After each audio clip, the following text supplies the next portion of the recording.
good morning, good afternoon, good evening, depending on where you are. Good to see you. So we're going to begin with a little meditation again. This is our class on Lama Tsongkhapa's great text, Gompa Rabsel, Illumination of the Intention. And we're going to begin, try to calm our minds and create a good motivation, proper Dharma motivation for listening to the teachings. So yeah, let's do that first. Let's do the meditation first, and then we'll do the formal prayers afterwards. Okay, Jennifer? Okay, put up. So sit comfortably. Get my legs correct here. Your spine erect. Body relaxed, mind relaxed. And place your attention, first of all, on the breathing.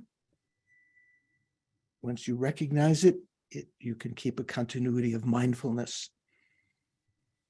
Mindfulness always has an object which has already been realized. So you have to first pay attention to it, sort of recognize the breathing, then keep it in mind without controlling it.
It's said that you can get rid of discursive thoughts, the constant thinking, in as little as 7 or 21 respirations, watching them, once you've become adept.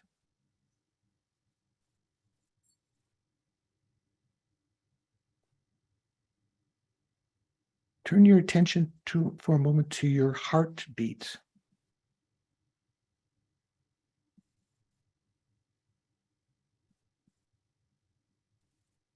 Much more difficult to observe.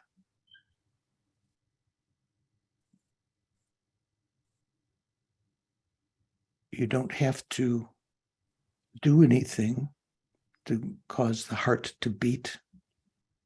In the same way, you don't have to do anything to control the breathing.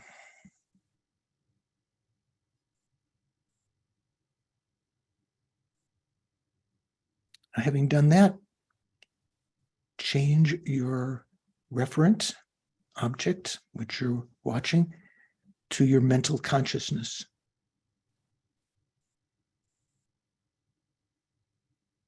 Because the consciousness is something that's formless, colorless.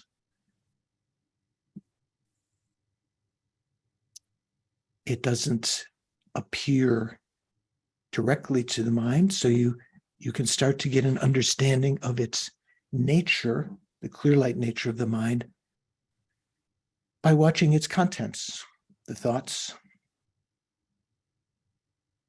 feelings, emotions.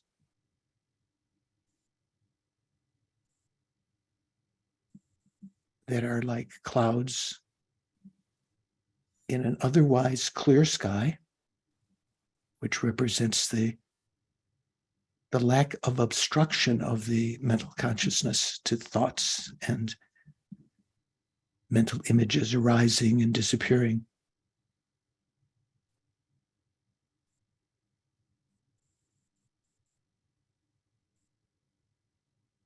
See if you can focus for some moments, some thought instants on that clarity of the mind. It's not going to appear as something that you see with your eyes, but an understanding to your wisdom eyes.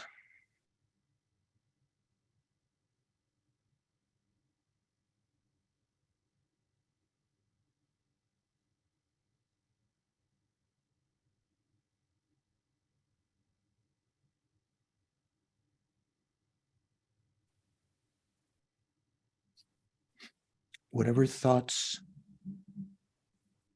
might arise in your mind, their very presence implies the clear light nature of the mind, conventional clear light nature.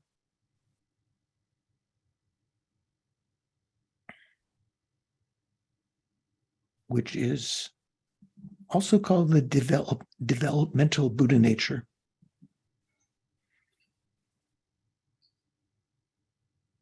The fact that the mind has this clear light nature, and of course that the mind's ultimate nature is empty of true existence, means that we can get rid of bad ways of thinking, faulty ways of thinking, and we can develop without any obstacle virtuous states of mind. So to develop virtuous states of mind within this clear light, we need to know the methods, how to think. We have to be skillful in that. We have to familiarize ourselves with them to the point where those virtuous states of mind become more prominent. So this morning, we're going to try to meditate on compassion.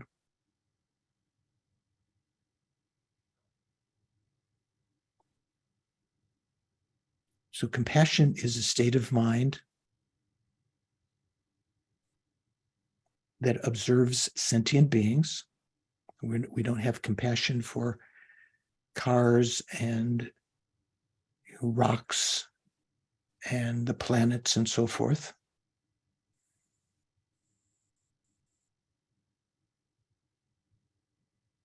And the aspect of that mind, that means how the mind is recognizing those migrating beings, migrators, in the 6 realms of samsara, is to recognize that they're suffering and wishing them to be free of suffering.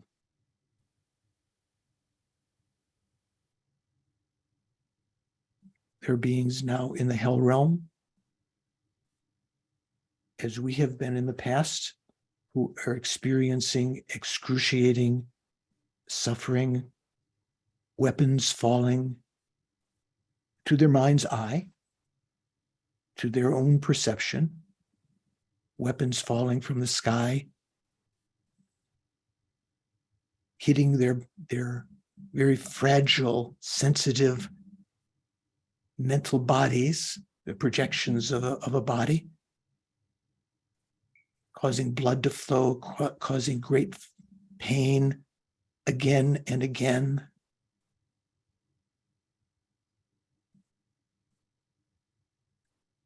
To the point of exhaustion and seeming death, whereupon they arise once again in that same kind of body, again to have weapons, knives, spears falling down upon them.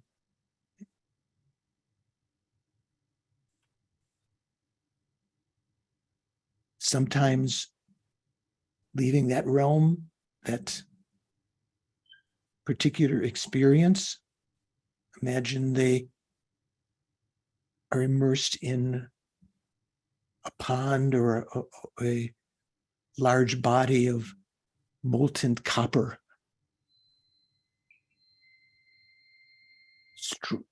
incredibly hot, burning their bodies, the flesh from their bodies, trying to struggle up to get some air, as though when we were kids, before we knew how to swim, struggling to get our head above the water. Karmically produced by their own karma, denizens of the hell, pushing them down with rods, long sticks, excruciatingly painful.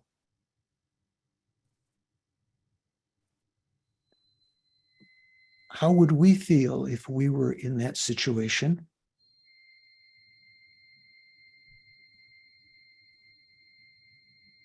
We'd wish for some respite, some relief from that.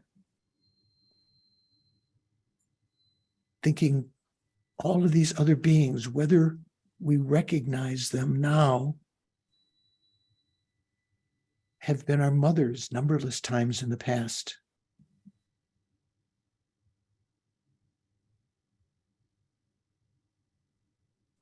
They've been kind in innumerable ways.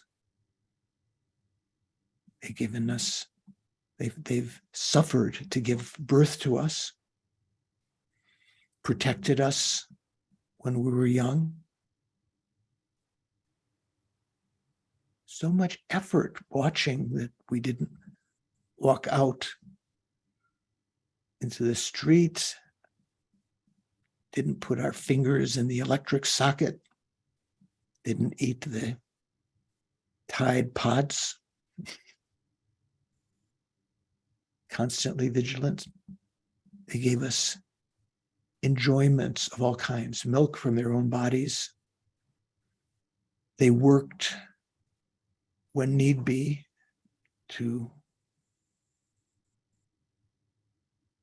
provide food for us, money, amusements, toys. They educated us from the point of teaching us how to go pee-pee, how to keep ourselves clean, how to sew, taught us the alphabet, how to count, made sure that we were educated.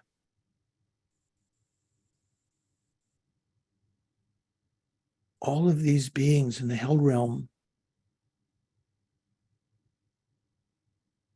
whether we recognize it now or not, have been intimately related with us and infinitely, depthlessly kind.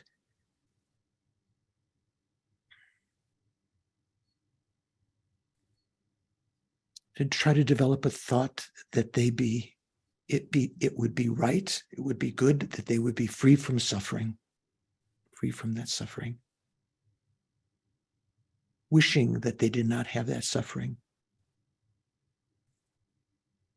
And in a Mahayana sense, beyond just the compassion of the hearers and solitary realizers, wishing to do something about that, to alleviate their suffering.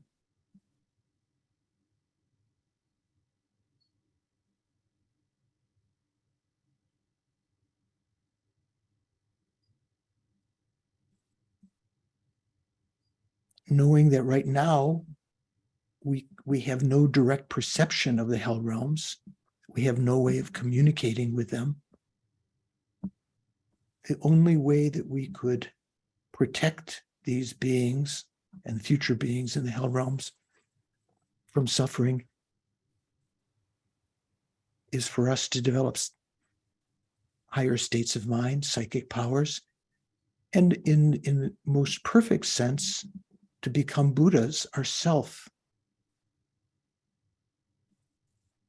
The state of Buddhahood that knows what is called among the various powers of the Buddha, the paths that lead everywhere. That is, how to lead beings in the hell realm into maybe the animal realm or the human realm or other places. We don't have that ability now. All our mothers, past mothers, each and every denizen of the hell realm has been our mother numberless times in order to alleviate their suffering, to lead them out of suffering into happiness. I would have to become an enlightened being. I'd have to become a Buddha.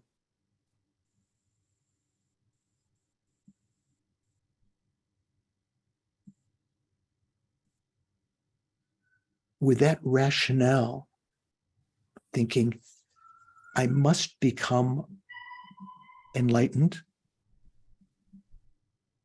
in order to eliminate the suffering, to remove all living beings from the great ocean of suffering of samsara, not just the hell beings, but all, and to place them into the stable, everlasting happiness of enlightenment. I must become a Buddha. To do that, I have to practice, I have to have bodhicitta, that state of mind that thinks I must become enlightened for the sake of sentient beings. And I have to engage in the bodhisattva's activities, one of which is listening to the Dharma. So with this opportunity now, the class talk on the great text by Lama Khapa, commenting on Chandrakirti's Madhyamaka Vatara. I think I'm going to listen to, contemplate, and meditate on the meanings this morning, this afternoon, this evening, with the intention to become a Buddha in order to alleviate the suffering of all sentient beings.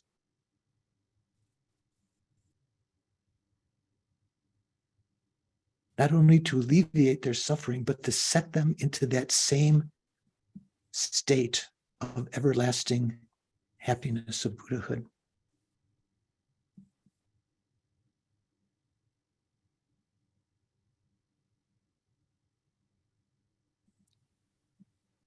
And then bring your attention back to the present.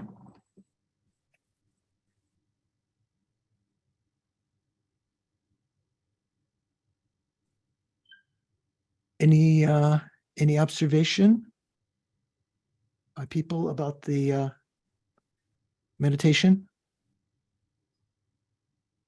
Confusion, doubt?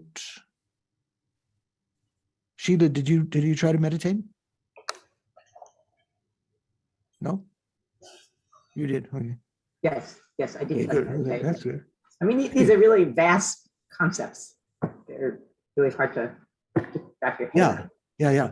So it gives you an idea. You could spend weeks, first watching your breathing, calming your mind, looking at the clear light nature of your mind, even using that meditation to meditate on non-dual awareness, on emptiness, right? Like we talk about in the Mahamudra teachings. And, to try to develop bodhicitta, to become a bodhisattva, as our text mentions, these causes of the bodhisattva, the primary one, first of the three causes of the bodhisattva being great compassion. Anyone have some thought, doubt about your experience?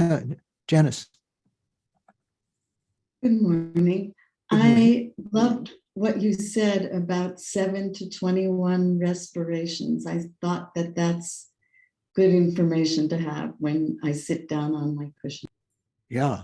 Yeah. So when your mind is chaotic, if you're practiced, you can get rid of all of those chaotic thoughts, put your mind in a neutral state in a short amount of time.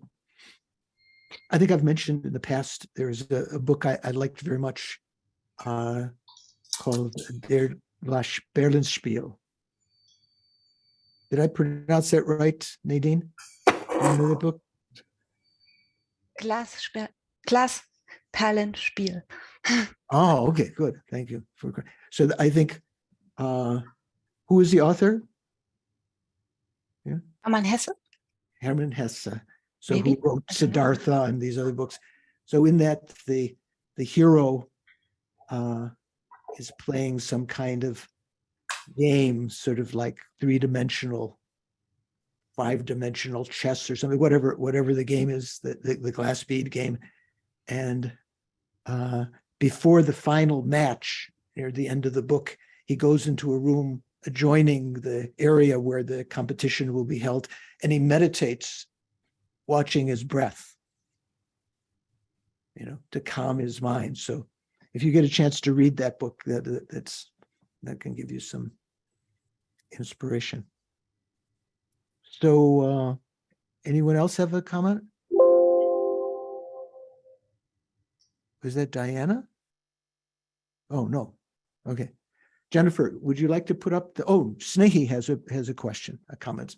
Thank you, Venerable George. You were mentioning non-dual awareness, and Yes. I was wondering if you could kindly explain that, because I just don't get it. Right. So non-dual awareness is just another way of saying the wisdom of emptiness. So awareness, meaning, is a wisdom. Non-dual, in this case, doesn't mean, we talked about it last time, it doesn't mean the non-duality that's mentioned when you talk about single-pointed concentration, where your mind fuses with the object as though there's no duality between subject and object. It's not talking about that. It's the term non-dual or non-duality is used in various contexts in Buddhism. And the primary one here that's being talked about when it's talking about non-dual awareness means the middle way between the extremes of inherent existence and non-existence. So that's the sense of the duality that, you're trying to, on the spectrum of the possibilities that your mind can form with respect to, wisdom, observing phenomena. On one extreme, perceiving them to be inherently existent, and accepting that, with your ignorance, adhering to that, grasping to that inherent existence. That's one extreme of the duality, and the other extreme meaning thinking that because phenomena don't exist, or because they are empty of inherent existence, they have no reality at all.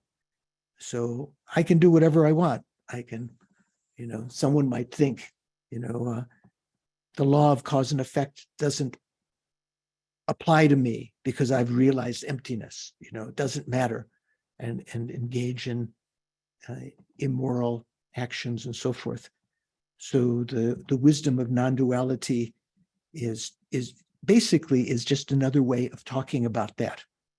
Okay, so that terminology from Nagarjuna's Ratnavali, the precious garland, when he talks about the same, I think we talked about it before, that verse similar to what Chandrakirti wrote, the 3 causes of the bodhisattva.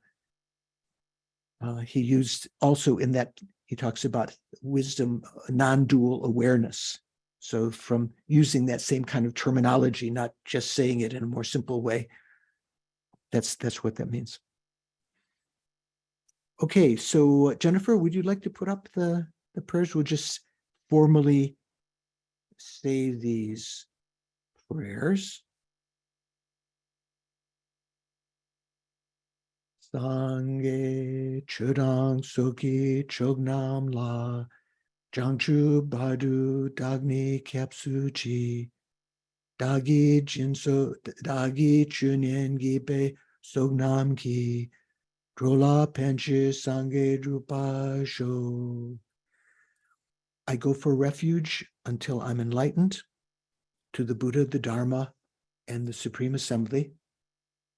Through the collections I create through listening to the Dharma, may I become a Buddha in order to benefit all migrating beings. I go for refuge until I'm enlightened to the Buddha, the Dharma, and the Supreme Assembly. Through the collections I create through listening to the Dharma, may I become a Buddha in order to benefit all migrating beings. And then mandala offering, kind of a condensation of all of the methods of accumulating merit. By offering this ground, anointed with perfume and strewn with flowers, adorned with Mount Meru, the four continents, the sun and the moon, visualized as a Buddha realm, may all migrators enjoy such a pure realm. O holy and perfect pure Lama,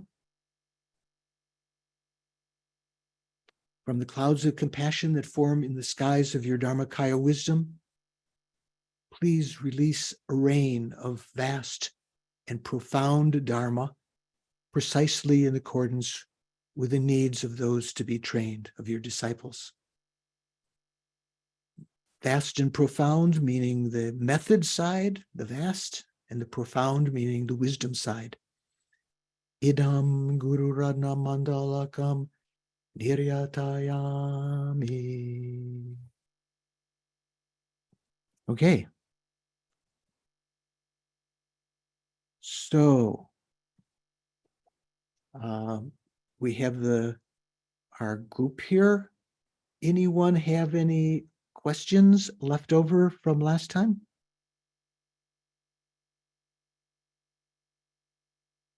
You okay? Okay. Looks like everything's okay. So we're going to continue then where we left off in the text. And as I have the electronic edition, someone can say which page this is in the text. We're at the section called Paying Homage to Great Compassion by Differentiating Its Characteristics. It's page 47. Page 47. Thank you. Okay. So just to reiterate, we were talking just before this, the paragraph said, therefore, through explicating the meaning of these four lines that begin as compassion alone is accepted to be, or as mercy alone is accepted to be the seed, the moisture, and the harvest, and so forth. That's lines from Chandrakirti's Madhyamaka. We should gain a firm conviction that these lines demonstrate the following. If I aspire to the great vehicle, to the Mahayana, I must first become moved by the power of compassion. Sort of as, and others will, you probably have doubt too. Why don't you talk about the other causes of compassion before that? Well, if I aspire to follow the Mahayana, I must first become moved by the power of compassion. And on that basis, I must then generate the awakening mind. I must generate bodhicitta, or we say mind generation, from the depth of my heart, sincerely. That's not yet spontaneous bodhicitta, but it's sincere, it's precise, it is bodhicitta. Having generated such a mind, I must, without doubt, engage in the bodhisattva deeds in general, such as listening to the teachings, making offerings, taking care of people and so forth, being patient, in general and in particular, penetrate the depth of the profound view of emptiness. In this way, I must train in these. So that was where that's sort of like connecting to what we were talking about last time. So paying homage to great compassion by differentiating its characteristics. I think Jeffrey says within differentiating its types. This has two parts: paying homage to compassion that takes sentient beings as its object, and paying homage to compassion that takes phenomenal reality as its object and takes no reference as its object. So there are three kinds of compassion we're going to be talking about. One of them just was called mere compassion, or just compassion for mere sentient beings. And then compassion for sentient beings who are characterized as impermanent. Thupten Jinpa says compassion that takes phenomenal reality. Jeffrey puts it more succinctly: phenomena, observing phenomena, and that which observes the unapprehendable, which Thupten Jinpa says here, takes no reference as its object. So the translations into English sometimes leave you a little bit unclear unless you look at various translations, if you know the Tibetan and you know what's being talked about here. So basically, there are three kinds of compassion that are sequentially more and more powerful.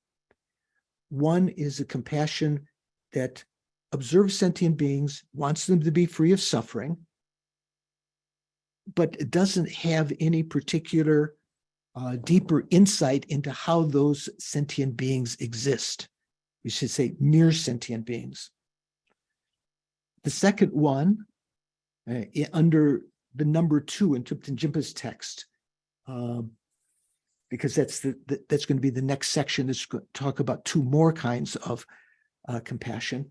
One of them observes sentient beings again who are suffering, wishes them to be free of suffering, but that mind is, that kind of compassion now is held by having understood that sentient beings are momentarily disintegrating, they are impermanent, or that they are empty, they are devoid of a self-supporting, substantially existent person. Or that they are devoid of being permanent, partless, and independent. Now, some of you will have no idea what I'm talking about. Ida, do you remember from Tenet's class? You were in Tenet's class, right? You press your space Yes, bar. I do, Venerable.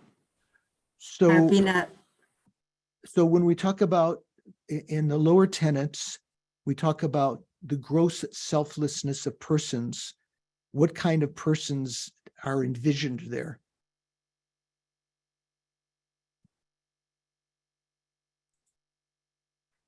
the permanent, partless, unitary self. Is that the one? Yeah, the unitary and partless mean the same thing. So you say permanent, partless, and independent, maybe. Yeah. So there is in Vedic schools, they talk about the person as being permanent, sort of eternal, partless, or in other words, unitary, not having parts, and independent. So that kind of person is not one that we ordinarily conceive of.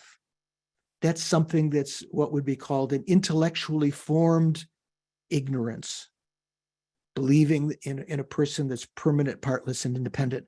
So from the Prasangika point of view, that's not even called realizing that there's no such a person as that. Prasangika would not say as even the gross selflessness of persons, because the gross selflessness of persons for Prasangika is something that's innate, an innate kind of ignorance, grasping at the person instead as being self-supporting and substantially existent. That would be called a gross selflessness of persons. So this kind of, the second kind of compassion here, after compassion observing mere sentient beings, is compassion observing sentient beings who you have realized are momentarily impermanent, that lack self-supporting substantial existence. Either or both, when I said either or. So that gives you a deeper kind of compassion, because the sentient beings you're observing, you recognize as changing moment by moment. Like I mentioned in the last discourse, the last talk last week, if you realize that your loved ones are impermanent, you've realized death and impermanence, for instance, in the Lan Rim teachings. You know they're going to die, so it's not like such a shock when they die. It was inevitable. Of course, you might be, you're sad, and you're sometimes affected by that. But if you've realized that sentient beings are momentarily impermanent, your compassion for them won't be swayed by other emotions arising at the time. What I referred to last time as idiot compassion, right? Oh, my chihuahua is dying or whatever, And I don't mean to offend anyone that has a chihuahua. That could definitely be traumatic, but you understand what I'm saying? Anyone have doubts? Stephen, what do you think? I'm good with that, George, Venerable George. Okay, good. You're good with that. Okay. So that kind of compassion, literally it says chula mikbe ningje. Tupten Jippa has added this other word, phenomenal reality. I think you could just say compassion observing phenomena. So what that means is, it's not that the compassion observes impermanence, right? Why not? Why could it not be that the compassion would observe subtle impermanence? Ron, what do you think? I'm not sure. I'm still thinking that through. Okay. Someone who's thought about this before. Tendrin, do you know? Why could that compassion not be observing impermanence? It's supposed to be, it sounds like it. I unmuted, yeah. Compassion observes suffering sentient beings. It arises due to observing suffering sentient beings, and in observing impermanence itself. It's not observing. It's not That's observing. not suffering. It's not suffering. Yeah. The compassion observes sentient beings. That's its referent object. And its aspect, that means how it's thinking about those sentient beings, is may they be free of suffering. That's just mere, regular compassion, right? It's referent, or, I'd like to say the object that it's observing is suffering sentient beings, and its aspect, that means how it's thinking about those suffering sentient beings, is, oh, I wish they were free of that suffering. Now, to have an aspect of impermanence would mean that, well, we learned when we talked about mind in its forms, we'll call low-rig, the text, the study that some of you did. One consciousness can only have one aspect. that it can only, it can either, let's say, it could either be realized, it could be either wishing sentient beings be free of suffering, or it could be apprehending that they are impermanent. If it were apprehending that they were impermanent, it would be called what?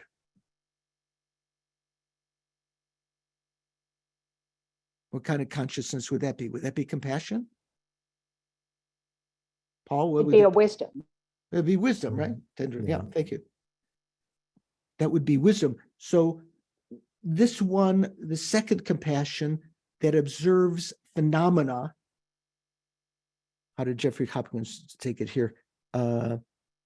Observing phenomena or referring to phenomena. What that means is it's still observing sentient beings who are suffering, wishing them to be free of suffering, having previously realized that sentient beings are momentarily impermanent, or that they are empty of being self-supporting, substantially existent. So that's affecting the mind. That particular realization that sentient beings are impermanent is not present while the compassion is activated. Otherwise, you would have two different aspects to that one mind. Do you know what I mean by aspects? What is actually understanding? So it's the aspect of this mind of compassion wishes them to be free of suffering, but it is affected by or held by, you could use either, the wisdom that was previously understood. Right? Say, for instance, that wisdom doesn't have to be manifest at that time, but it has to have occurred and not degenerated, so that you have that kind of understanding as you're looking at the sentient beings. Your mind is affected by that wisdom, so that you are, well, as I said before, you're not going to be so shocked that they're suffering. You know that the suffering will have an end, and so forth. Okay, makes sense? Mikhail, what do you think? Makes sense? Or no? Yeah, I think so. Yeah, thank you. Mikhail, not Mikhail. Mikhail. Mikhail. Huh? So then the third kind of compassion is one that says, that Tuzin says, takes no reference as its object. And I think I might have mentioned this last time. In Tibetans, it's mikme la mikba, mikme la mikbe ningje. So mikme, sort of like at the beginning of Lama Tsongkhapa's mantra, right? Who knows Lama Tsongkhapa's mantra? Studip, do you know the mantra of Lama Tsongkhapa? Is it the Migme Seve Chandrisik? Yeah, that's the first line, right? So that first line, Mikme Sewe, is what's actually in Chandrakirti's text here. When we say Mikme Sewe, Sewa is a synonym of compassion, right? Mercy, you could say. So Mikme means a mercy which is observing the non-observable. What is non-observable? True existence. You can't observe true existence, right? Or it's not an object of knowledge, and so forth. So what this means when he says the compassion that takes no reference as its object, what that means is, again, it's a compassion that observes sentient beings, suffering sentient beings. Its aspect is wishing them to be free of that suffering, but it is affected by the realization of emptiness of sentient beings that you've had earlier. Not just a belief, not just not just an assumption or correct belief, not but an actual realization that they are empty of inherent existence. And could that be an inferential realization, Venerable, as opposed to a direct realization? Yes, definitely, because this can be this mikme la mikbe ningje. The mikbas have different meanings in the different parts of that.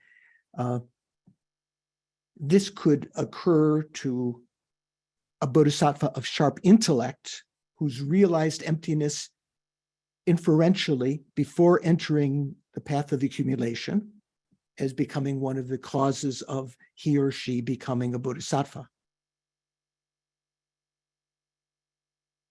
Amy's iPaddy Krantz, do you understand what's going on? You following? I had to disappear for a few minutes, so I Okay, that's missed the second one, and Okay. I'm understanding the third. Now you're on the third. Okay. So So so let's sorry, just, I let's wish try the third one. I- So the third one here is all three compassions are basically the same because they're observing sentient beings who are suffering, wishing them to be free of suffering, but how they differ is what kind of understanding that the holder of that compassion has, what kind of wisdom they have. If they have a wisdom that understands subtle impermanence and or the fact that sentient beings lack self-supporting substantial existence, that affects their compassion. It makes the compassion more powerful, less prone to becoming to come under the influence of other delusions. With the third kind of compassion, still again, observing sentient beings who are suffering, wishing them to be free, but now held by a wisdom that realizes that sentient beings are empty of inherent existence. So I remember Geshe Tekchok, who had taught us many years at Manjushri Institute, became the abbot at Nalanda, the Western monastery in France. Then when later in his life was the abbot of Sarajay Monastery for some years. When he used to talk about emptiness, so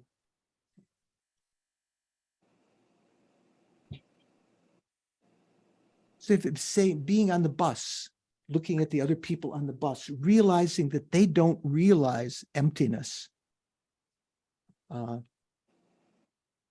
As you perhaps, if you've had a chance to experience, if you've had a chance to realize emptiness, which you shouldn't count out.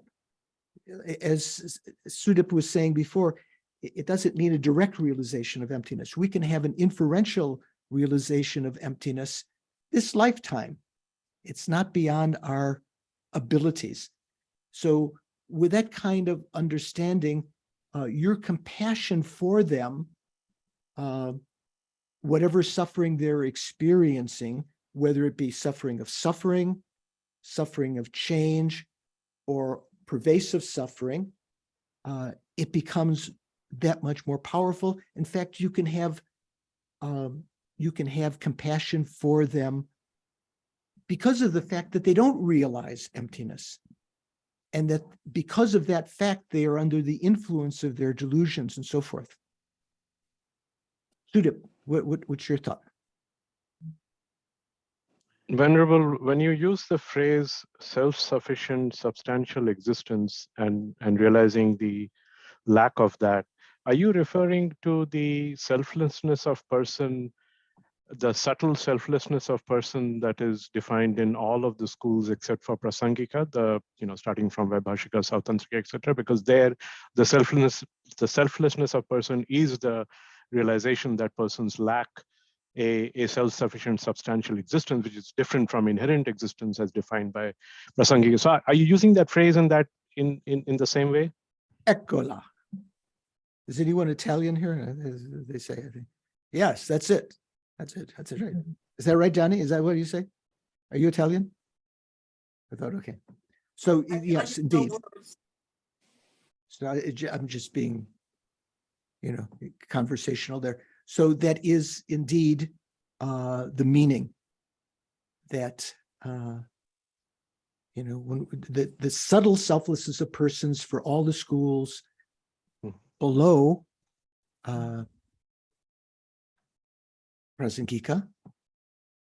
Well, no, not all. Let's say the other Madhyamaka schools also say that that's a gross selflessness of persons, sort of like the Svatantrika, Madhyamaka, and so forth. They would say the lack of a self-supporting, substantially existent person is a gross selflessness of persons. And the subtle selflessness of persons would be that the person is empty of inherent, empty of true existence, right? Okay. So I think Paul had your hand. Paul, did you have a question, or was?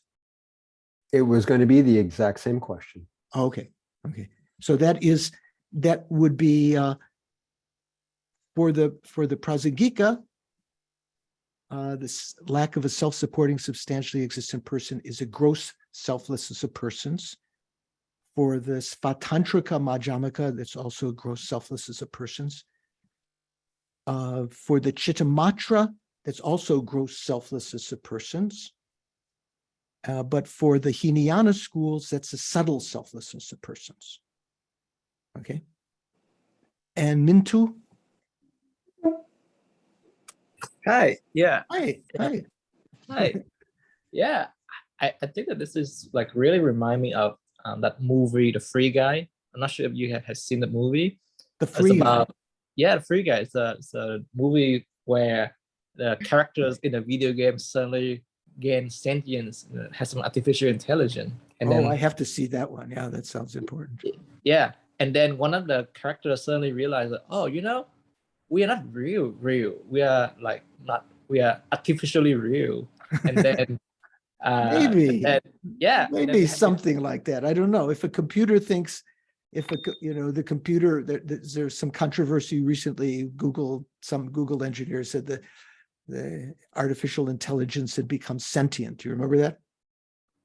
Yes, I remember that. So, and not like that, because that's not as this is a realization that's held by a person who actually exists, a sentient being, not by artificial intelligence. Yes. So you have to think about that. So you should get your father to come. You mentioned your father had some comments about Prasangika, right? Yes. Yes. Okay. So let's continue. So this just setting out the outline here. 3 kinds of compassion. Compassion observing mere sentient beings. Compassion observing sentient beings as qualified by being impermanent or empty of self-supporting substantial existence. And compassion observing sentient beings qualified by being empty of an inherent existence. Okay, so paying homage to compassion that takes sentient beings as its object. So that means mere sentient beings without any other deeper realization. First with the thought, I, or as Thupten Jinpa says, I am. It just says I in Tibetan. And Jeffrey also says first adhering to a self, an I, not I am. First, with the thought I, they cling to the self. Then with the thought mine, like my money, whatever, mine, they become attached to things. Like buckets on a water wheel, they turn without control. I bow to the compassion that cares for such sentient beings. Well, it actually says migrators, but anyway. So what is this talking about? This is talking about the first kind of compassion, and in particular, the analogy of the water wheel or a bucket traveling in a well this is an analogy that's used not just to, in general, but to show you how to meditate on compassion. Okay, so let's see. The text says, since the identity view grasping at I, which those of you who know other terminology, this is the view of the transitory collection. One or more of you asked last time about the view of the transitory collection. I think it was, yeah, out in New Mexico. So what does this mean? The view of the transitory collection is a basic kind of ignorance. It's called a non, you know, of the five. What do we call the five root delusions? Does anyone know what the five root delusions are? Who can I ask? Violet, what are the five root delusions?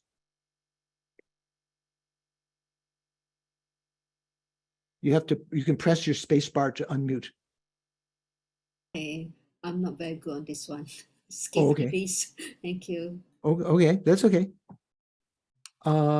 Doris, you'll know the five root delusions.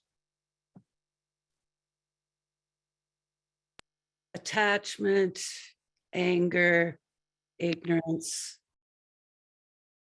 pride, and doubt. Oh, wait, is it pride? Pride, doubt. Well, we always say the six root delusions, right? So there's Okay. you got five, and then what's the sixth? Jealousy. No, afflicted view. I said that one. Did you say afflicted Oh, no, view? I didn't say that one. I didn't say that one. Okay. May I again? May I try again? Ignorance, attachment, anger, pride, doubt, afflicted doubt, and then afflicted view is the sixth. The afflicted view has five types. So you can say the five klesha, the five afflictions or delusions that are not view, starting with ignorance, attachment, anger, pride, and afflicted doubt. And then the five that are views. And the first of those is called the view of the transitory collection. That's one way to translate it into English. There's some debate about the term. In Sanskrit, Paul, do you know the Sanskrit of that? Off the top of your head? It's probably in the notes here in Thupten Jima's book. But the way that the Tibetans take it, they've translated it into Tibetan as Jik Sok La Tawa. So Tawa means view. Jik means transitory, changing. Sok means collection. So they say the view of the transitory collection. The actual Sanskrit could be translated differently, and some scholars just translate it. They think the Tibetans have gone off the rail in making it too literal. But that's very, very much accepted by the Gelugpa tradition as an accurate translation of that. What it means is observing the conventionally existent self, like the conventionally existent Paul, who is imputed upon a transitory collection of aggregates, the five aggregates. It's not actually observing the five aggregates, it's observing the conventionally existent Paul. And the way that it appears to the mind, whatever appears to our mind before we've realized emptiness, appears to be inherently existent. There is the appearance of the conventionally existent Paul superimposed with the appearance of an inherently existent Paul. We can't separate the two. So that first kind of what Jim calls here is the identity view grasping at I, means the view of the transitory collection grasping at the conventional I as being inherently existent. Since the identity view, the view of the transitory collection grasping at I, gives rise to the identity view grasping at mine, the view of the transitory collection grasping mine, first, that is, in other words, prior to the view manifestly clinging to mine, the identity view grasping at I, assuming a self that does not possess intrinsic existence, assuming that it exists by virtue of intrinsic nature, manifestly clings to the referent of the thought I am as real. Wow, that's a long sentence, and I find difficult to understand. Paul, you wanted to make a comment? I was just going to say that it's Satkaya Drishti. Sat Kaya Drishti. So Drishti means view. Kaya means one of the, often we talk about Kaya meaning body, but it also often means just sok, collection. When we talk about Dharma Kaya and other kinds of Kayas, you can also mean it as collection. And Sat, the way that that's spelled in Sanskrit can mean impermanent, right? Or transitory. So Jik Sok Latawa. Thank you for that. So let me read you what in Jeffrey's text, which I think Don has a copy of, right? Don, you have the Compassion in Tibetan Buddhism. So here he says, the view of the transitory collection as a real I generates the view of that collection as real mine. Therefore, these sentient beings initially, that is, prior to the view of the transitory adhering to real mine, adhere to an I as a truth. As a truth, yeah. What does that mean? So when we have this basic kind of klesha,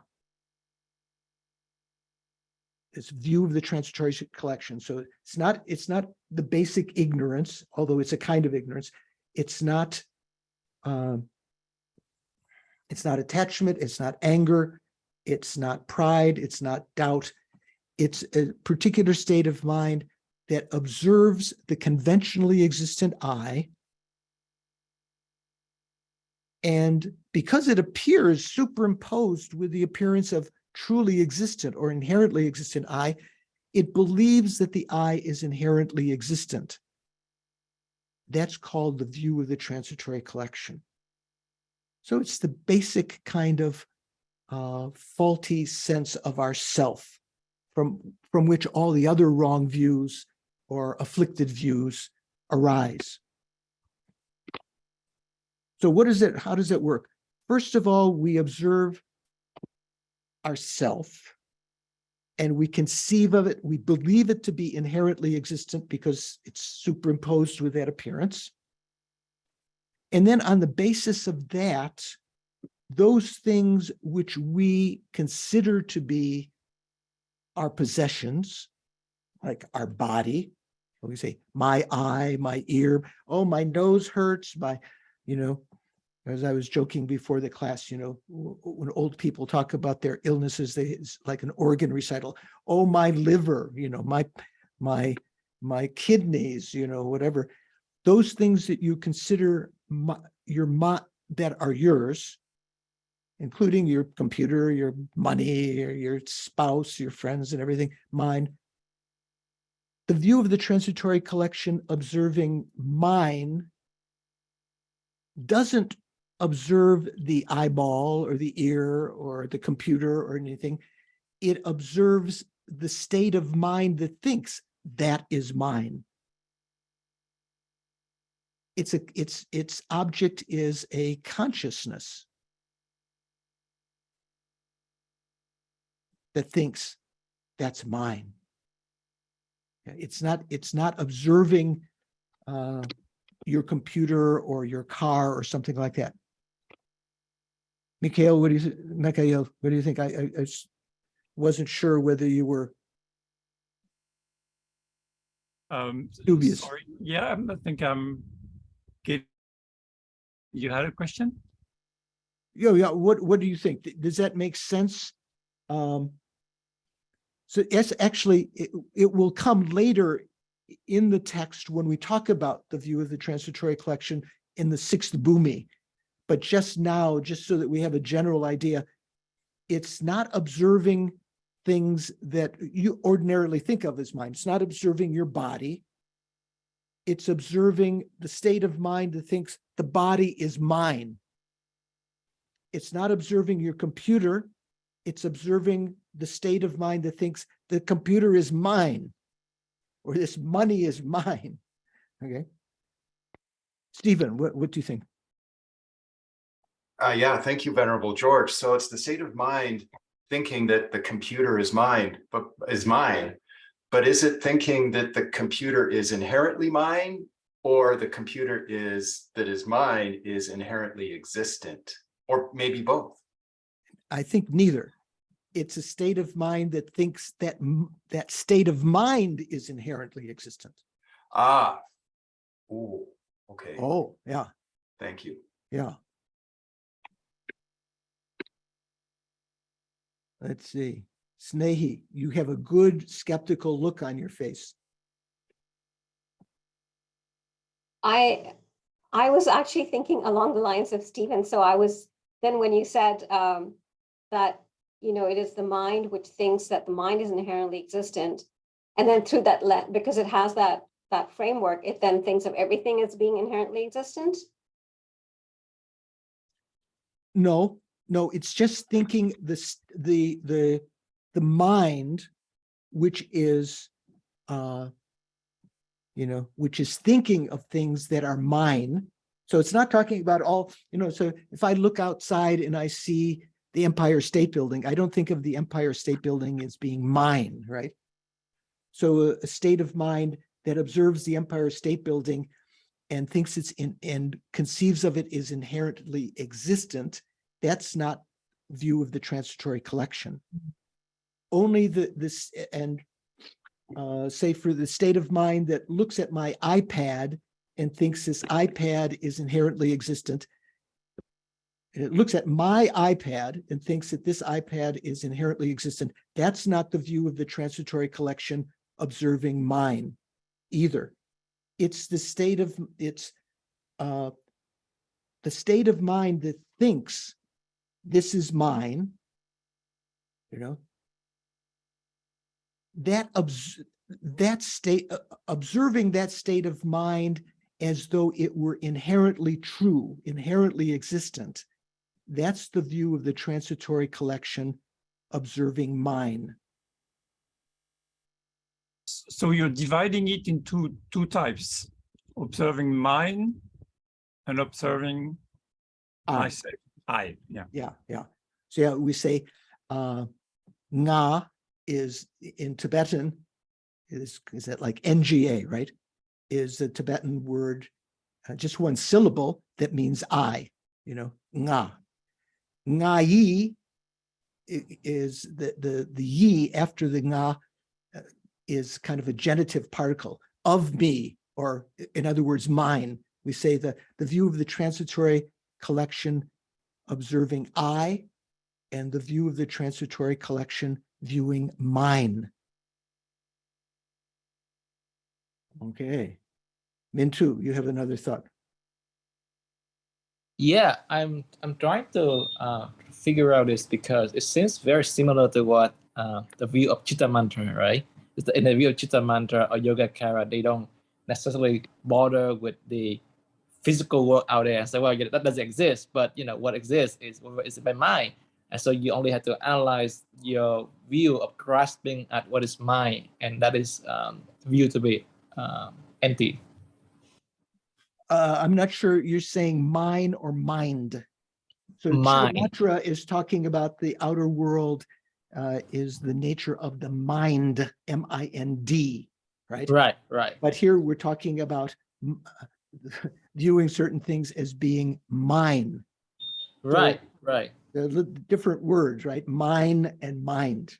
Correct. But I'm talking about mind, M-I-N-E, Yeah. because if it seems sort of similar to what Chitta Mantra says, is that you only view you are only looking at the emptiness of what is mind, and you are not necessarily concerned with the emptiness of the phenomena. Oh no, they talk about, well, let's leave that for the time being.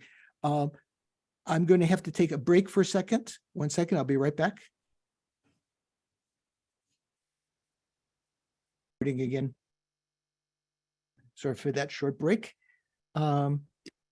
Yeah, I'm up to, my doctor re-prescribed at this amoxicillin antibiotic this time, now 50% more, 3 tablets a day. So that's sometime I need a break here.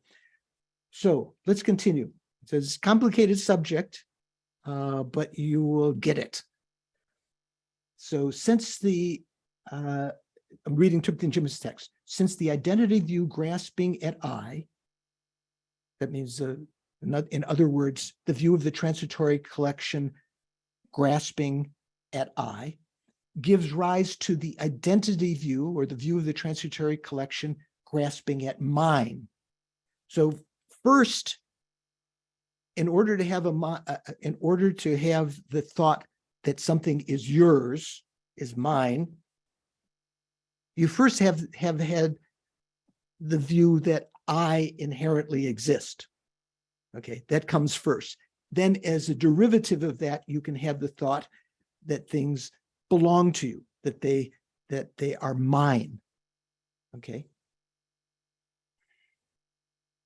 So first, that is, prior to the identity view manifestly clinging to mine, before that, the same thing, the identity view grasping at I, assuming a self that in reality does not possess an intrinsic existence, believing or grasping at it as existing by virtue of an intrinsic nature. The same thing. First, you have the view of the transitory collection grasping at I, then you have the view of the transitory collection grasping at mine, which means the state of mind that thinks they are mine, believing that that state of mind is inherently existent. Okay. Jennifer, what do you think? Still working on that, right? Okay. Okay. Then in relation to things other than the object of I grasping, then in relation to things other than the object of I grasping, so that means, the view of the transitory collection grasping to me, grasping to I. Other than that, body, eyes, and so on, with the thought mine, M-I-N-E, they become attached, grasping in terms of this is mine. Okay, so in other words, because of the basic ignorance that thinks of I, as a result of that, you develop thoughts that things belong to you. You have attachment to them. Thus, like buckets on a water wheel in motion or spinning in a circle, sentient beings turn in a cycle without control, and it is to the compassion that cares for such suffering beings that I bow here. This then is the meaning of paying homage to compassion that takes sentient beings as its object.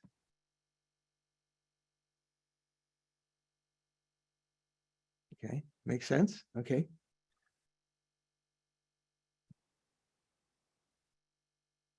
So in Jeffrey Hopkins' translation in the book Compassion in Tibetan Buddhism, it says, subsequently, the view of the transitory collection, jikta, you can say it, instead of saying jiksok you can just say jikta. So he just translates it here as the view of the transitory, apprehending a real I, thinks that the self which does not inherently exist does so exist. Subsequently, the view of the transitory apprehending real mine, in parentheses, mine, generates attachment for the truth of mine. So not the objects that you conceive of as yours, but to that state of mind that thinks they are mine. Generates it, and subsequently the view of the transitory apprehending real mine generates attachment for the truth of mind, thinking this is mine, with respect to phenomena other than the I, such as forms, our physical form, our eyes, and so forth, using the body as the prime example of mind. Like in the Heart Sutra, remember the famous, I bring it up many, many times when Shariputra is asking Maitreya, Arya Maitreya, how did the Bodhisattvas practice the perfection of wisdom? And Maitreya says, they meditate on the emptiness of the aggregates also, right? So they don't just meditate on the emptiness of the I, but they meditate on the emptiness of all phenomena, which serve as the basis for the I, the aggregates also. So Jeffrey, instead of saying, I think Thupten Jinpa translates it here, in what way do transmigrating beings, in what way do migrators resemble the perpetual motion of a water wheel? Right? Hopkins translates it, in what way are migrators similar to a bucket in a well? So they're taking a little bit different analogy here. It's not quite clear what Chandrakirti's idea of this is, although Thupten Jinpa seems to make it sound like a water wheel. Usually in America, a water wheel is something that was connected to the mill that ground the grain into flour, right? Is that how it is in Singapore, Violet? Is that what a water wheel is? I think they had it in Japan also. No? No, we don't have it You in don't have, Singapore. okay. Yeah. So that's in English, that's generally what's meant by a water wheel, or like on a steamship, the wheel in the back that goes around picking up water, dropping it off. That's one interpretation of what the Sanskrit word means. Jeffrey takes it instead as being buckets in a well. Okay, so you have to think about this. So here he says, in what way are migrators like the perpetual motion of a water wheel? I don't know where he gets the perpetual meaning from here in the Tibetan. Here, the two things, sentient beings and the perpetually moving water wheel, are the basis of comparison. So sentient beings are like the water wheel, which is constantly moving. Namely, the analogy and what resembles it. Here are 6 aspects to the analogy, such as being tied by a rope and so on, that illustrate the features that are similar to the water wheel. Okay, so this is useful to know. So the first aspect is that this constrained world, so we say jikten, so these sentient beings, this samsaric beings, are bound very tightly by the ropes of karma and afflictions. Karma and afflictions. And what karma and afflictions, what is that indicative of usually?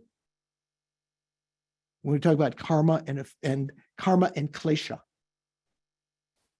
Karma and afflictions Yeah. are usually used as reference of what's keeping us in cyclic existence. Yeah. And they are born from our active misknowing of reality. Yeah, good. Yeah, so the second noble truth, we say the first noble truth, the truth of suffering. Second noble truth is the origin of suffering. And the origin of suffering is karma and klesha. So in other words, these sentient beings are bound very tightly by the ropes of karma and klesha. Here he's translating klesha as afflictions.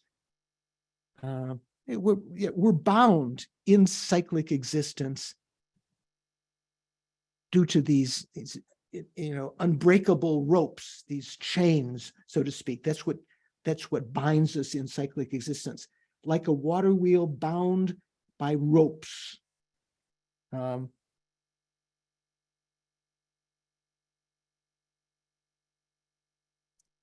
Jeffrey Hopkins says, the first feature is that these worldly beings are bound very tightly by the rope of contaminated actions and afflictions. In Chandrakirti's commentary, the words "these" should be applied to the other 5 features also. So it's talking about these sentient beings, okay, when he talks about these. So the first way that sentient beings that we're trying to develop compassion for are similar to a water wheel or buckets in a well is that they are bound tightly by these ropes. You can't free the buckets from the ropes. Of course, you could with an axe or something, but that would be like the wisdom that realizes emptiness, that can cut your being bound to cyclic existence. The second one, this world of sentient beings is propelled by consciousness, which is analogous to the operator who sets the water wheel in motion. Or as Jeffrey says, the second is that the process of cyclic existence depends on being impelled by the mind, consciousness, like the operator of the pulley mechanism. So Jeffrey's talking about a pulley mechanism, like the in certain ways makes more sense than a water wheel. The bucket that you're going to put down into the well is the rope that is connected to the bucket goes over a pulley at the top. So you control that rope, the motion of the bucket in the well. Third, it rotates. He says rotates from the depth of the great river of cyclic existence, from the peak of existence down to the hell, to the Avicii hell, with no interval at all. So, or as Jeffrey says, in terms of the bucket in a well, that these sentient beings ceaselessly wander in the great well of cyclic existence. Thupten Jinpa says river. It's actually well. The third is that these sentient beings ceaselessly wander in the great well of cyclic existence, from the peak of cyclic existence down to the most torturous hell. That's in Sanskrit what we call Avicii hell. Is there something worse than the Avicii hell? Snehi, I don't know. Geshe Nawandarga used to say that the tantric hell, there's a tantric hell below Avicii, where the suffering is even worse from having broken one's tantric vows and so forth. But he used to tell the people that were thinking of taking tantric vows, he said, don't worry about it. At least if you're there, you can think, we're in tantric hell. You can have some kind of pride about having broken your tantric vows. So in general, sentient beings are this analogy of the buckets in a well or the water wheel. Sentient is that they're bound by the rope, is propelled by consciousness, like the operator of the buckets in a well, pulling up the buckets. Third, it goes from the in the well from the top, which is the peak of cyclic existence, down to the bottom of Avicii hell. He's not talking about tantric hell here. And then fourth, it travels downward to the lower realms on its own with no need for exertion, right? So when you have you pulled up the water in the bucket, and then you've poured the water out, and then if you let go of the rope, the bucket goes down by itself, right? You don't have to exert any energy to let the bucket go down. Make sense? Right? But then to pull it up, once it goes down to the bottom and it's filled with water, to pull it up again requires great effort. So what's the example of that? Generally, to create the karma to be born in the lower realms is effortless. We do it all the time. To create the karma to be born in the upper realms, it means to create virtuous karma, you have to exert mental effort. You have to observe morality. You have to abstain from, stealing, killing, engaging in wrong sexual activity. You have to avoid lying and so forth. Generally, it's easy to create negative karma. It's more difficult to create virtuous karma. Geshe Darga used to say it's like rolling a boulder uphill, to create, to go up is very difficult. If you let go of your conscientiousness, of your mindfulness for a second, you let go of the boulder, your behavior becomes non-virtuous again, right? So ropes, consciousness as the operator, going from the peak of cyclic existence down to the Avicii hell.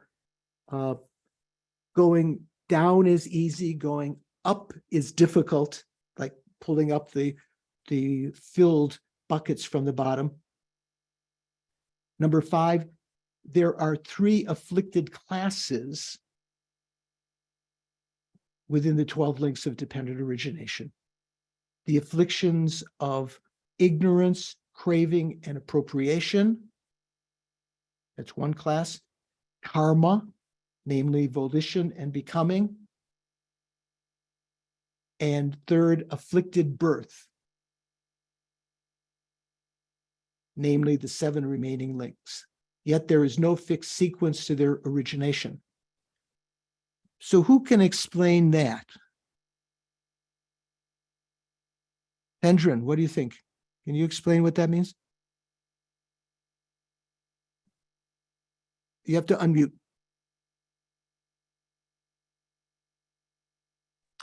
There you go. Okay, so it's not like it's this sequential steps. It's that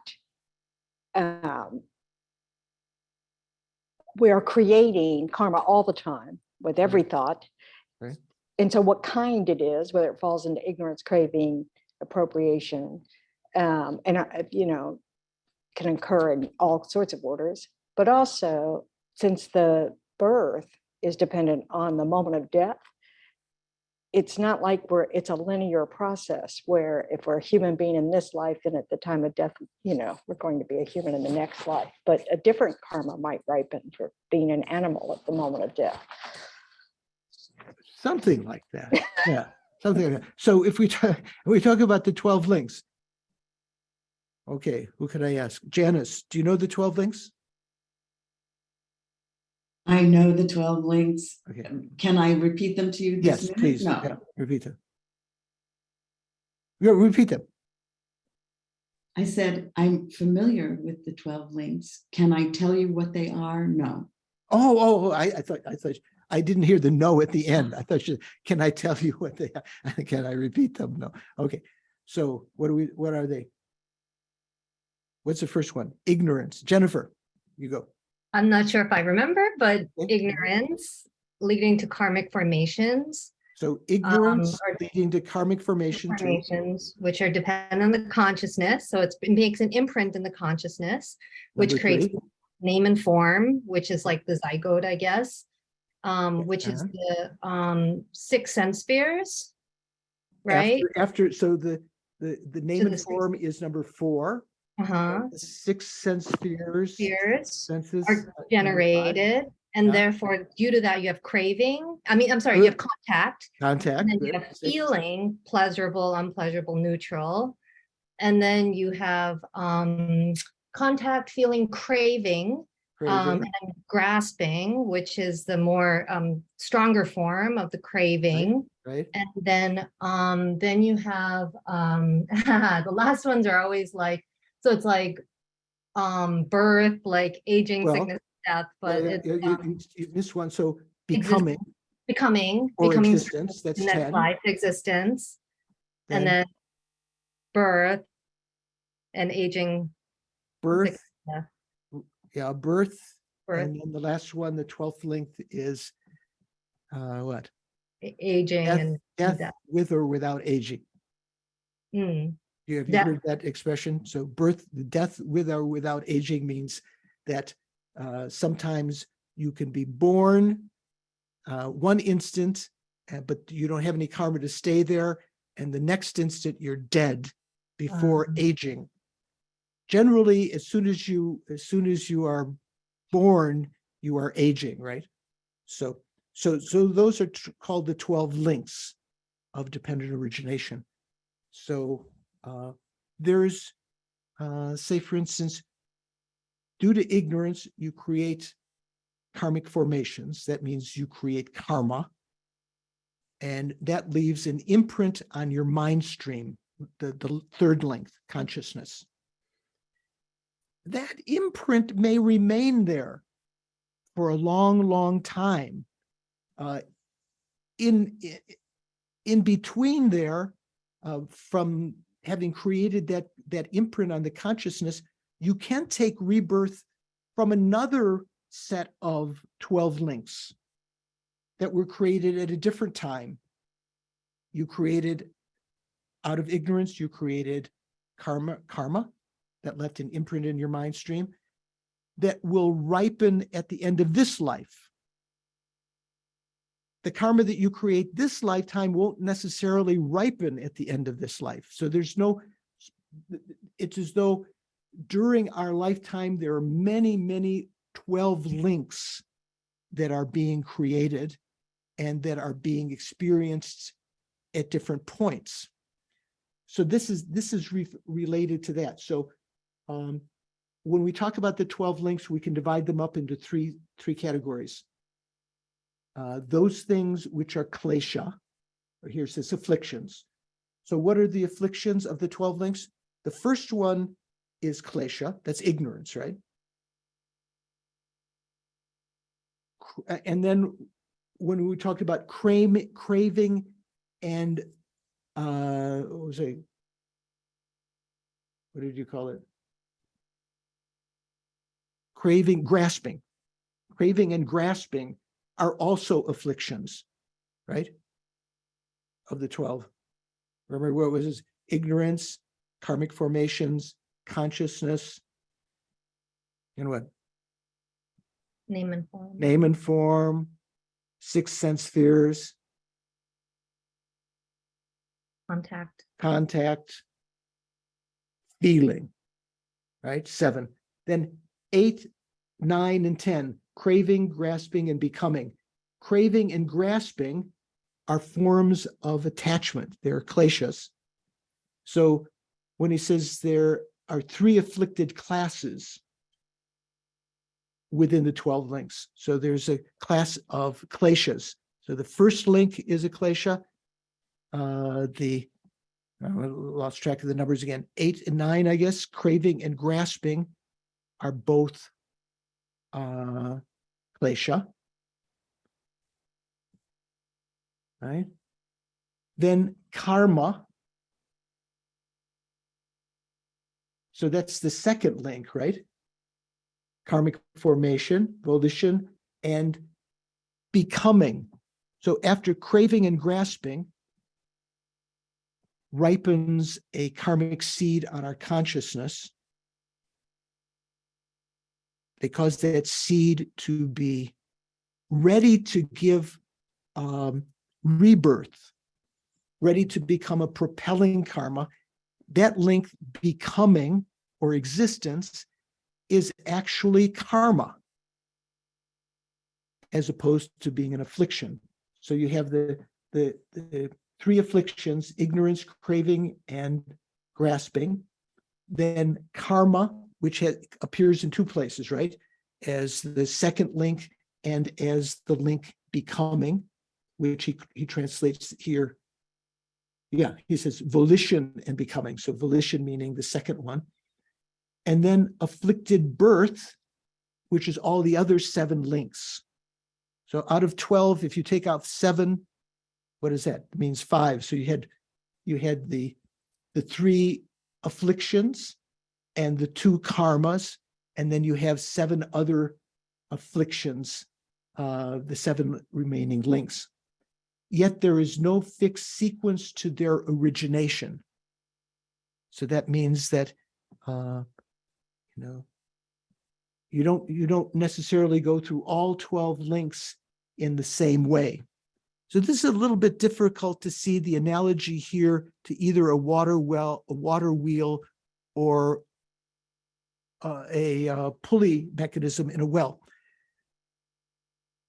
Let's see, so Jeffrey Hopkins translates, the 5th is that they have 3 sets of thorough afflictions, the order of which cannot be determined one-pointedly. So that's true about the 12 links. These 3 sets are the afflictions of ignorance, attachment, and grasping, or say craving and grasping, the actions or karma of compositional action, the second link, and existence, that's becoming. And then the 3rd, the production of consciousness, name, and form, 6 sources, contact, feeling, birth, aging, and death.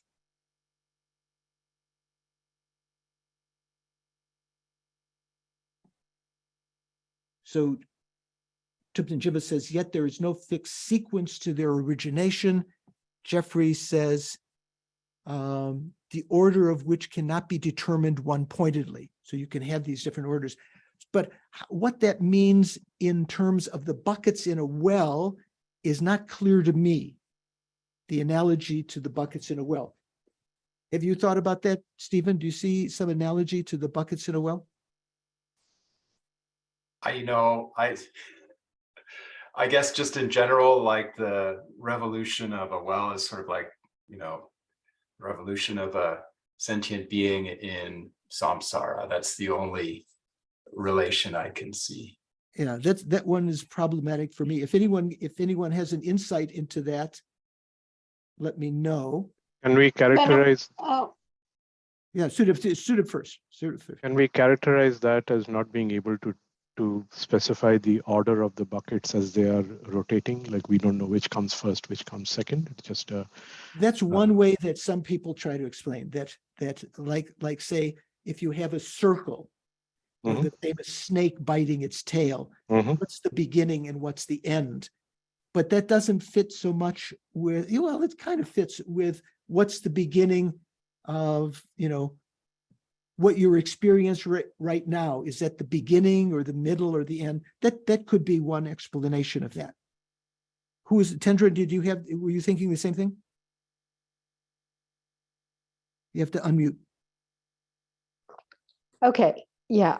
I was thinking that it's more similar to the water wheel in that you can't tell, as opposed to the bucket in the well. Right. That you can't tell. So that's a little more similar to the water wheel. Like it's a circle, you don't know which point of it that you're at. And then the 6th feature is, on a daily basis, this world is assailed by the suffering of suffering, the suffering of change or changeable suffering, and the suffering of pervasive conditioning. Therefore, this world of transmigrating beings is nothing but a condition akin to a perpetually moving water wheel. The buckets as they go down, let's see, what did we say? Yeah, the buckets as they go down are buffeted by the sides of the well, hitting against the stones, and so forth. So there's always some kind of suffering. So the text continues, the comparison by means of these 6 characteristics or 6 types is drawn not simply to engender an understanding of how sentient beings wander in cyclic existence. Well, what is it for then? Earlier, it was shown that those who aspire to enter the Mahayana, the great vehicle, must first generate great compassion. However, it was not explained at that point how compassion comes to be generated. How do you generate compassion? That is, on the basis of what kind of meditative cultivation. So here it is shown that great compassion is generated through contemplating the way that sentient beings wander without control in samsara, the cycle of existence, right? What factor makes us revolve in such a perpetual, constant cycle? It is our utterly uncalm and undisciplined mind alone that does it. So if you have compassion for sentient beings, you can think that what's causing them that suffering is their kleshas, basically, their uncontrolled mind. In what way, in what domain, and in what manner do we revolve? In this domain, from the peak of existence, cyclic existence, that's the top of the formless realm, down to the hell of Avicii, we revolve without any interval when we are not in motion. Always, constantly, one life after another. It's not like you reach a resting place where you could, I become a human, now I'm safe. You're definitely going to leave that and go somewhere else. Owing to what causes and conditions do we revolve? It is through karma and klesha, karma and the afflictions. Owing to demeritorious karma, negative karma, and its related afflictions, we revolve in the lower realms. And due to meritorious and unwavering karma, we revolve in the upper realms. So, what can I say here? Ron, what is unwavering karma? Do you know?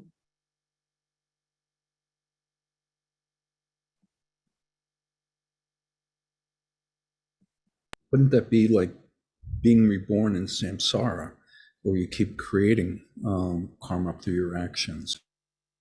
I don't think so. And do you know what unwavering karma is?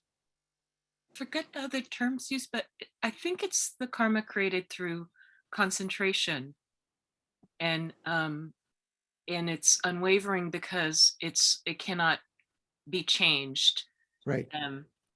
When you've created it, you're going to go to into form or formless realm. Right. So when we talk about different kinds of karma, one division is negative karma, meritorious, positive karma, virtuous karma, and what's the third kind generally? Variable. What? Invariable. No, well, that's the one we're talking about here, but the general category, we talk about positive, negative, and neutral. So for instance, some karma that you create doesn't bring, virtuous karma results in what? Suffering? Happiness. Happiness, pleasure, right? Negative karma results in suffering. Neutral karma results in neutral feelings. You're just walking through the door or something like that. It doesn't create necessarily virtuous karma unless you're motivated. Doesn't create negative karma unless you walk through the door in order to punch someone in the face. it just creates neutral karma, which brings about neutral feelings in the future. That's one general kind of category of karma. Another category is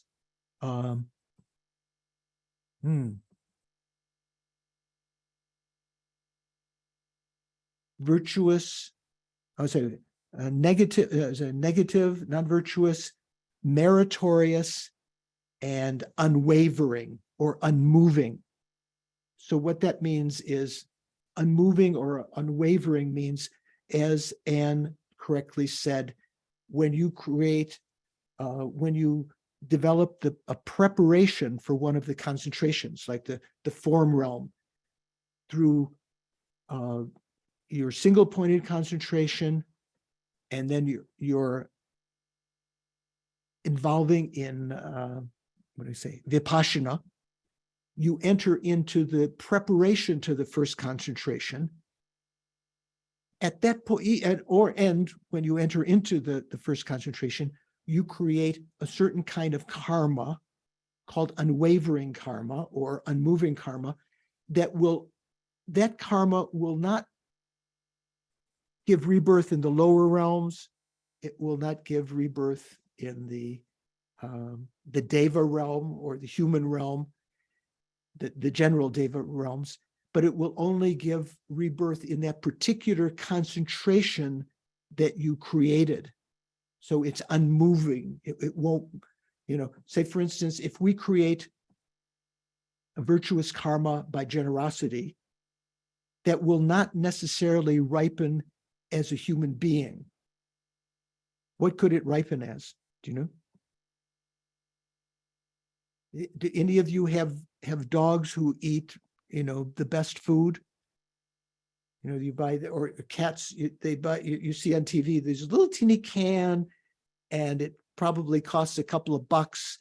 And, that cat, which usually is portrayed on the commercials on TV, is a very beautiful cat, right? It has the karma to have pleasures. So the karma, the virtuous karma you create by generosity doesn't necessarily ripen in the human realm. It can ripen in the animal realm. It can even ripen as some respite in the preta and hell realms sometimes, but it's movable. It can ripen in various realms, but unmoving or unwavering karma only can ripen in rebirth in that concentration. So Mintu, I'll get to you in a second. Owing to what causes?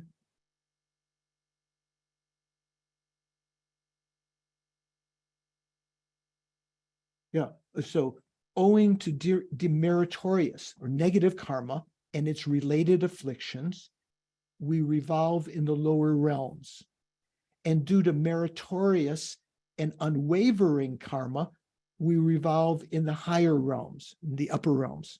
So generally meritorious karma is, causes you rebirth in the upper realms, and unwavering karma causes you rebirth in the form and formless realms. We enter into the first effortlessly, negative karma, and without needing to strive to take birth there. We naturally go down.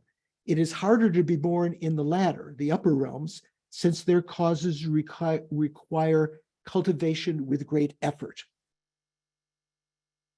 This is mentioned in the basis of discipline, the Vinaya Vastu, one of the famous texts that's used when studying about the Vinaya, where the Buddha says that the number of those who migrate from the higher and lower realms on their way to the lower realms are like the numbers of particles of dust that exist on the earth.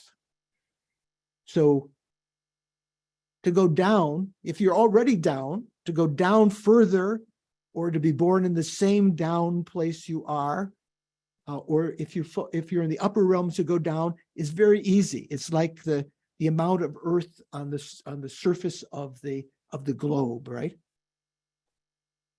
A lot.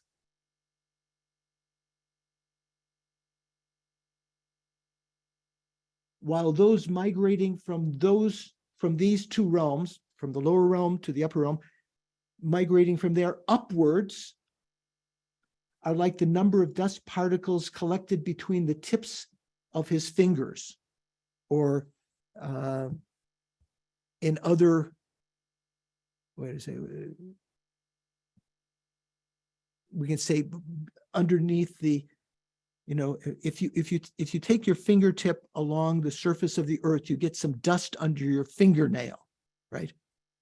So the probability of going up from where we are now is like the dust collected by your fingernail by scraping it on the surface of the earth, whereas the probability of going down is like the amount of particles on the whole surface of the earth. Much difference in number, right? Mintu, what are you thinking? I didn't call on you because I couldn't see your face before. Give you energy to get your question answered. No worry. I was thinking, is this verse the origin of that analogy where the Tibetan teacher usually say that sentient beings are like this bucket in the well, and Buddha are on top of the well, but the teacher is like a rope where you're attached to the bucket and then slowly pull up from the bottom of the well to wherever the Buddha is. I haven't heard that one. Oh, you haven't heard that one? I thought that you find it for me next time, okay? Yeah, that's what I thought when I hear this analogy of well and bucket and water. Okay, so we're going to end there. I'm just going to make a note here so I know where we stopped. I always forget where we stopped. And highlight. Okay, good. So does anyone have any questions?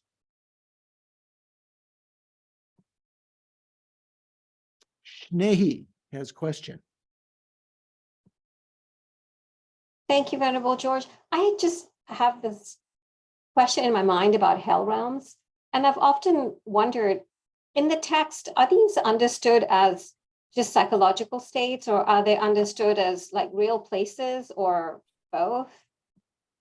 So yeah, it varies according to the philosophical tenets. Some of the Hinayana tenets, lower school tenets, say that the hell realms reside below Bodhgaya, right? Certain number, some depth below, but like there's a real place.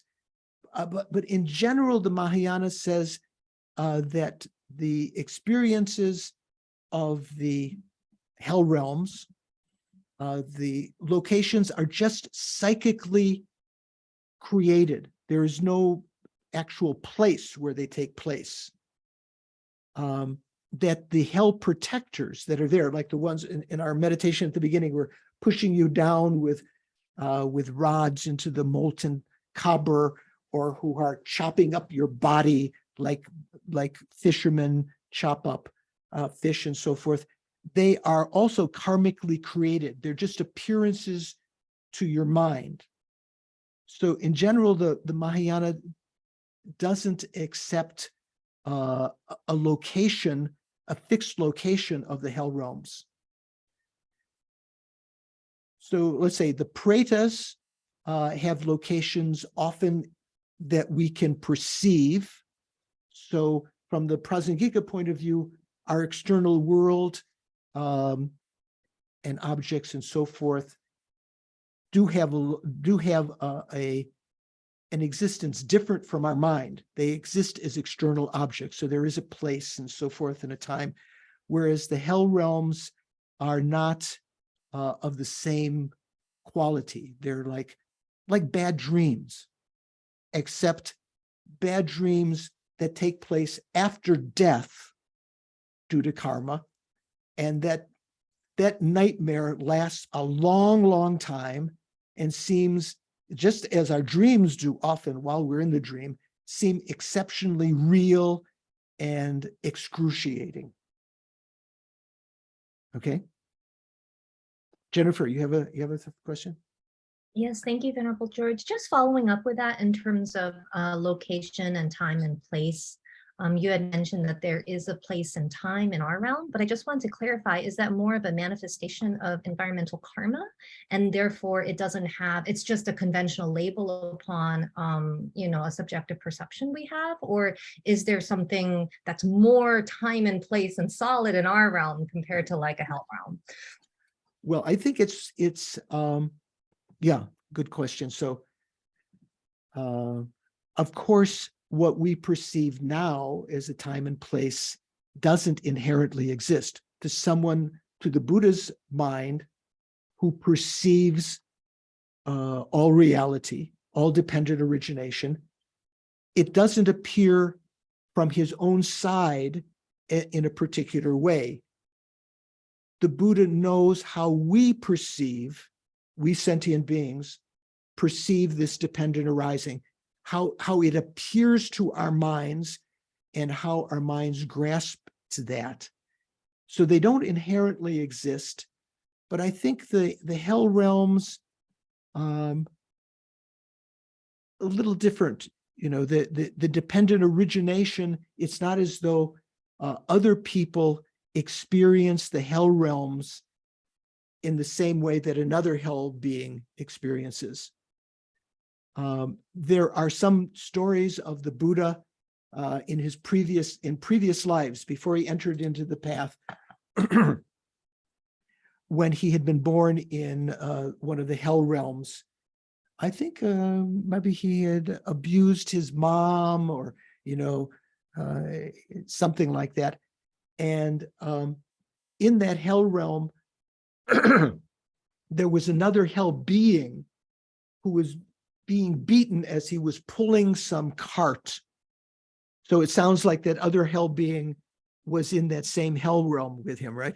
And the Buddha thought, oh, I will take, he had compassion for this other person. He said, I will draw that cart. I will take the beating. And at that point, his karma to be in the lower realms, in the hell realm, was finished, purged, and he took rebirth in the upper realms. But generally, other beings, we might have some strange karma to experience in tandem at the same time, some psychic horror with someone. But I think in general, our experience of the hell realms are personal experiences. There might be some special circumstances when two people created some negative karma together, ripens at the same time, and they both notice each other in hell or something. But I think that would be an exception. And I'm so sorry, I have another related question, if that's okay. Yeah, okay. Yeah, thank you so much, because this has been confusing to me. So if we're looking at the environmental karma and the environmental problems that our planet is facing, right? It seems like different beings have different views on it. So, some people say, oh, we need to plant trees and we need to do that as if, trees were self-existent and that'll cure the environment. I've heard, I think if I remember correctly, a teaching that's saying divisive speech or something is the cause of, like a poor environmental karma we have. And for instance, like Lama Zopa Rinpoche, he'll go to a hotel, he'll like make tons of light offerings because that's, creating the cause for wisdom. And then you have someone like Venerable Chudron, who's like very much like environmentally conscious. And so they won't do Dharma burn and they won't do this and that. And I'm just trying to understand, how these different approaches fit in with the Madhyamaka Prasangika view of emptiness. So thank you. Yeah. I'm not sure. The environmental result is one of the 4 results of karma. That is, when we create a fully formed karmic action, that is to say, we have an object, proper object, we have an intention, we have an action, we have a completion of the action, and there's some other limbs in there. We create a path of action that has 4 results, can have 4 results. The maturation result, which means taking rebirth in one of the realms, the the result similar to the action as an action, which means like habit. If you get angry, one of the karmic results of being angry is to be angry again in the future. That's a result similar to the cause as an action, and similar to the cause as a what's the right word, as a Experience. As an experience. Say, for instance, killing can give rise to being killed again in the future, not just to you could give rise to you habitually killing, the second result, or the third result in being killed, or your medicine and food having little nutrition and so forth. And then there's an environmental effect, which is your own karmically experienced environment, like being born in where is it? In what's the place in India? Where Slumdog Millionaire? What was it? What was it called? The big city. You don't. Oh no. Wasn't it in one of the big slums in Mumbai? Yeah, Mumbai. Yeah, is that like being born in the slums of Mumbai or something like that, as your own environmental effect. So that's due to your own karma. The general environment comes about because of collective karma, right? The collective karma of sentient beings.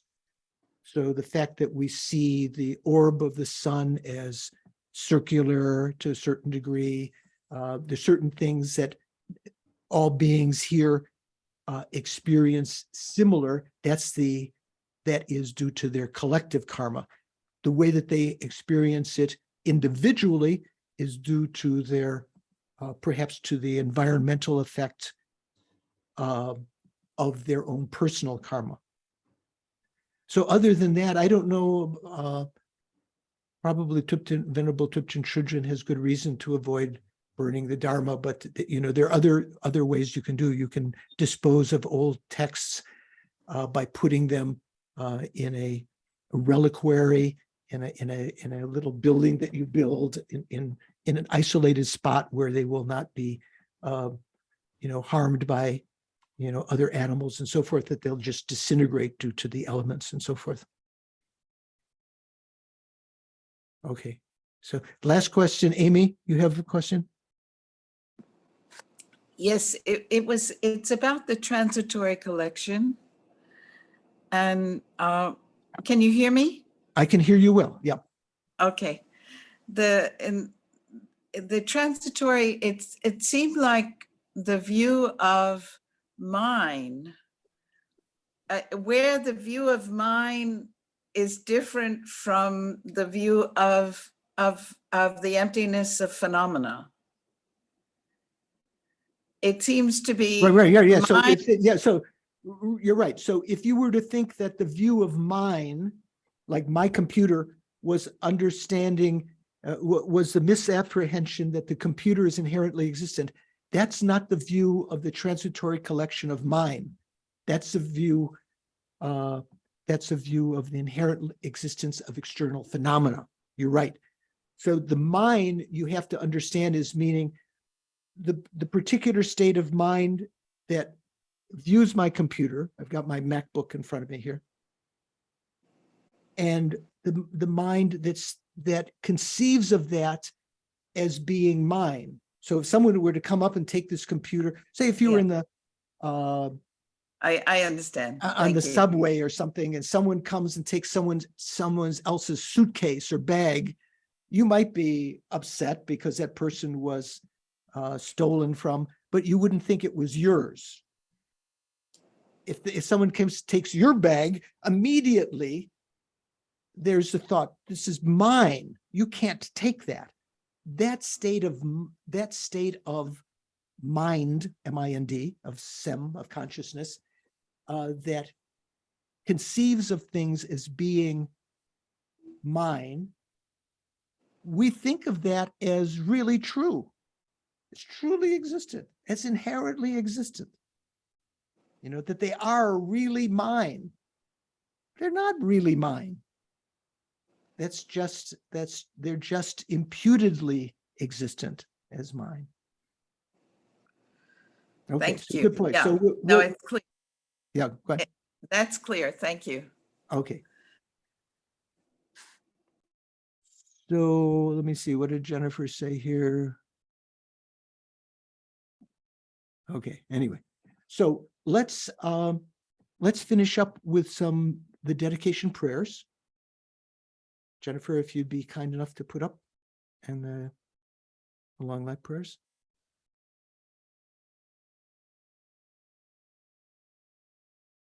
And then we'd like to offer a mandala to you. So for Thanksgiving mandala for the final session of this little series. So everyone's most welcome to chant along.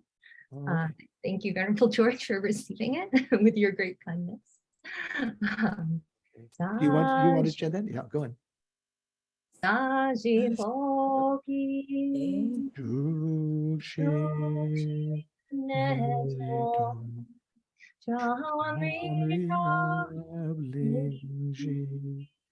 Nide Yempadi Sange Shindu Mikte Uargi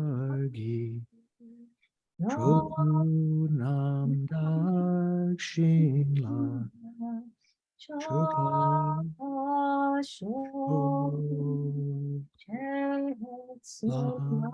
Lame Utseraten Jing Nam Kartinle Churge Padam Losang Tempe Nomes Asungi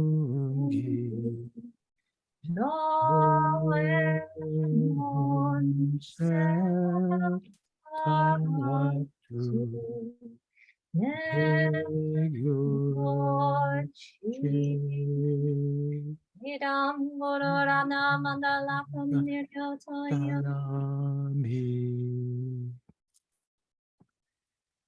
And there we go. So due to the merits, due to the virtues of these, due to these virtues, may I quickly attain the state of a Guru Buddha and lead all migrators without exception into that enlightened state. May the supreme precious bodhicitta that has not arisen arise and grow, and may that which has arisen not diminish, but increase more and more. And the long life prayers, Lama Zopa Rinpoche, you who uphold the Muni's moral code, serving as the bountiful bearer of all, sustaining, preserving, and spreading Manjunath's victorious doctrine, masterfully accomplishing magnificent prayers honoring the three jewels, Savior of myself and others, your disciples, please, please live long. And to all of our gurus, the Dalai Lama, everyone, you are eyes for viewing all the infinite scriptures, the supreme gateway for the fortunate traveling to liberation, engaging with skillful means, moved by mercy. All illuminating spiritual friends, please live a long and stable life. So thank you for your patience. Long class, I'm sorry it went over. Hope to see you in the last week of August. We will begin again. So have a good break, enjoy your time.